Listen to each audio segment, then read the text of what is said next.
मीरपुर नाम के शहर में तेजस अपनी पत्नी नीरू के साथ रहता था। पति पत्नी दोनों ही नौकरी करते थे। एक दिन तेजस गांव अपनी माँ के पास फोन करता है। हेलो, प्रणाम माँ। जीते रहो माँ, तुम दादी बनने वाली हो। अरे वाह, ठीक है बेटा, मैं कल ही आती हूँ। जब माँ जी शहर पहुंची तो बेटे बहू ने बहुत अच्छे से स्वागत किया। लीजिए माँ जी चाय। अरे गर्मा गर्म पकोड़े ले आओ माँ के लिए। नीरू रसोई में गई और 2 मिनट में ही पकोड़े ले आई। जी ये लीजिए। बहू जादू से बनाए हैं क्या? अभी तो रसोई में गई थी। यम्मी। माँ जी, शीला रसोई में पकोड़े तल रही है, मैं बस लेकर आई। हे भगवान, मेरा धर्म भ्रष्ट कर दिया तूने। अब तो गंगा जल से शुद्धिकरण करना होगा। दूसरे दिन, माँ जी मैंने नाश्ता बना दिया है, ऑफिस जा रही हूँ।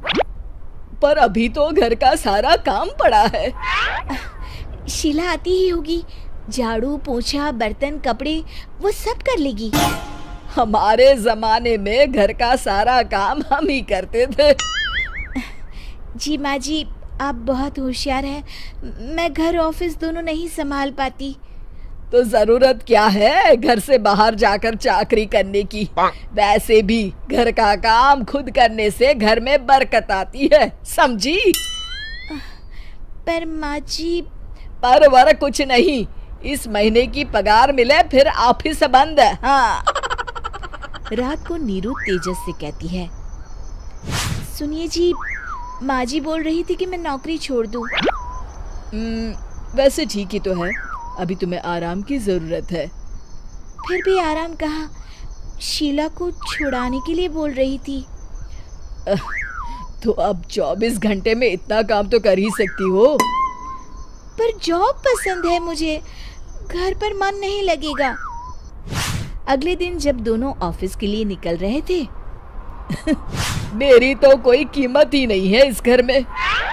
माँ जी, आजकल महंगाई बहुत है, रहन सहन भी बदल गया है, दोनों नौकरी करते हैं तभी ठीक रहता है। अच्छा, तू कहना क्या चाहती है? मेरा बेटा तुझे बिठा के खिला नहीं सकता? तू ही इस घर का खर्च चला रही है, हैं? नहीं माँ जी, मेरा वो मतलब नहीं था।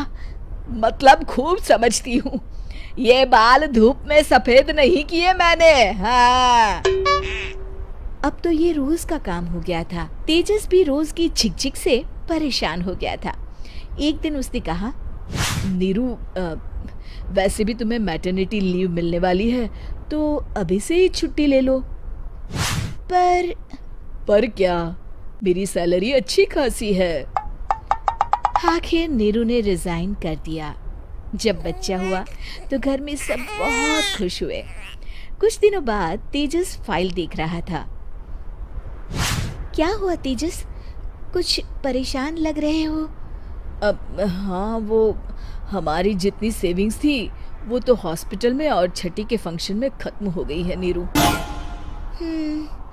और अभी वैसे मंदी चल रही है तो मैं बोल रही थी कल मुन्ना को हेपेटाइटिस का टीका लगवाना है। नीरू, क्या पोस्टपोन नहीं कर सकते? नहीं जी, बिल्कुल नहीं। अब तेजस को समझ में आ रहा था कि उससे गलती हुई है। पैसों की कमी का असर घर के माहौल पर भी पड़ रहा था।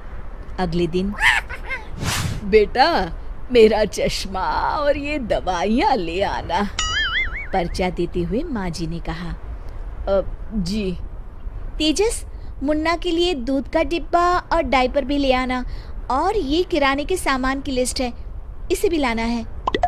तेजस गुस्से में लिस्ट मरोड़कर फेंकता है और चिल्लाता है, पैसे क्या पेड़ पर उगते हैं? ये ले आना, वो ले आना। अरे पर ये जरूरत का सामान ही है। वो गुस्से में बिना कुछ कहे ऑफिस चला गया। अरे लंच तो ले जाइए। नीरू दौड़कर डिब्बा पकड़ाती है।